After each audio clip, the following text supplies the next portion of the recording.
I did sit here and say I told myself I was going to use my word in a little bit better when we talked about death. But I do think, let's be clear, I don't think all death is created equal. And I'm sure if you've been on social media and watching how different people speak on this gentleman's death, you kind of see how people kind of especially people who got older parents, or you got parents who actually have been denied certain healthcare things, or if you've seen the spike in certain health, like getting diabetes medicine, or even when we talk about insulin, or you're talking about the Ozempic, or whatever the case may be. Let's be clear. So some people were celebrating this man getting killed in broad daylight because that healthcare stuff is real. I mean, of course, realistically, if you haven't had your own healthcare issues, or if you don't know anybody related to it, you may be a little bit more sensitive to his death. But if you somebody who really, and that's why you see a lot of people sitting here saying, oh, this could have been a hit, or this could have been blase blah, or then some people could have been, and then you hear some people, like I was in the gym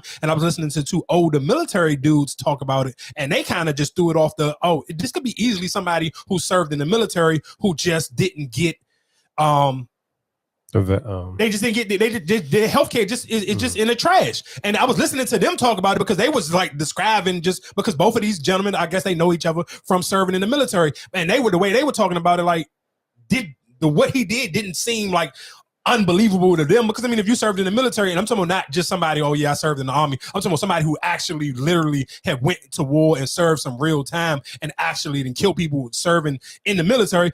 What he did don't seem like unbelievable. Like they feel like they could do it, and they can understand how somebody could come home, you done served, and let's just sit here and say, let's just play the hypothetical game. Let's sit here and say this person has served in the military for 15 plus years, then got endless bodies in their belt as while they serving the country. But then you come back and you may be a little bit off. And because let's be clear, if you served and done enough time, you've actually been in wars, or you've been in some of these countries where they're sending you and deporting you to somewhere where they're real live doing wars. You've lost people. I remember literally when I was working one day, I remember this dude, he was telling me he was about to go to a strip club in Baltimore.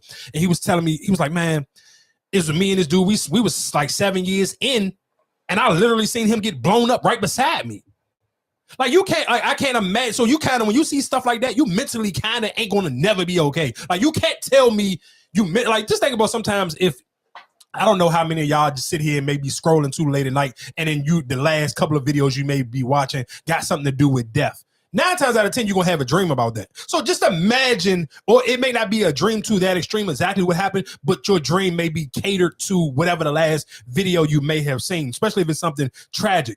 Excuse me. So just imagine you actually serving time in the military and seeing not one person that you then came and served with, but multiple people you may have served with get blown up or get there, whatever the case may be. Like, or you hear them stories where they like to sit here and thinking about to pick up a prostitute, and then the woman got glass in her vagina, and the dude if you have not heard those stories, find you some older people that actually served in the military. And I mean served and actually got sent off to where there are real life countries having wars. Bro, their stories be so insane. So listening to them talk about how that could have easily been somebody. Or imagine if you served for the country and then your mom got cancer and you can't really, and they giving, and the healthcare dude giving your mom ass a kiss, and you served this country.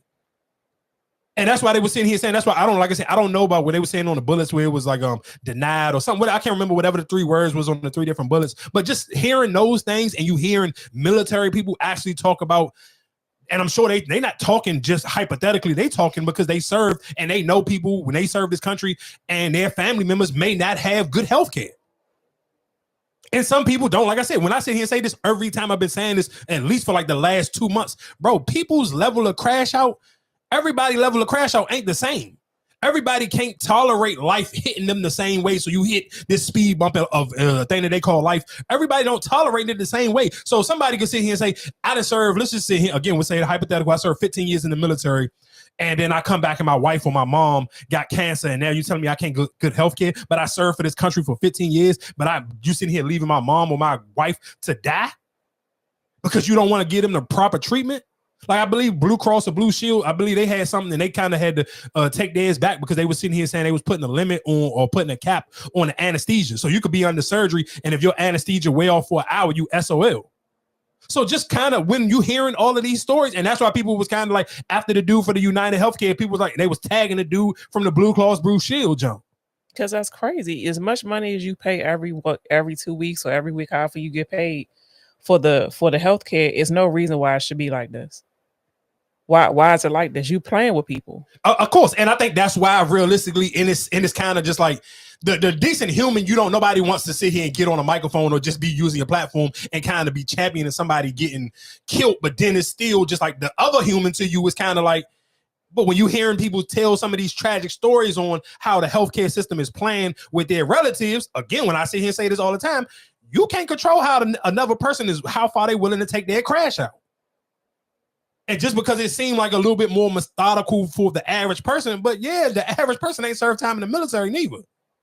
Like, these people got families of their own. These people, if you sit here and want to say it's a hitman, let's just say if this was just a hit, like, do you watch some of these shows? Like, if you watch, it's a genre I talked about on Netflix. It's called, what is it called? The Madness. And a lot of them people, like, it was like a lot of like little government stuff, but it was a lot of like, a lot of those hitmen people or people who was pulling strings, they still had family members. And that's how people, most of the time, 9 times out of 10, when you want to get close to a hitman or you want somebody to slip up who's in that type of line of work, you try to get to one of their family members first, because those are the people who kind of a little bit easier to get next to than it is to actually get next to a hitman. But those people still got family members, and that's who those people always end up coming back to save you. We just tying this into hypotheticals, and we tying it kind of into movies as well. If you watch how those movies play out, that's 9 times out of 10 how they play out. Oh, I can't get next to the hitman, but I can get next to his wife, or I can get next to his daughter. So people come back for those situations. So realistically, yeah, I'm coming back to sit here and save my wife. So you sit here saying my mom or my kids or somebody else, you're not giving them the proper health care, and I didn't serve for this country,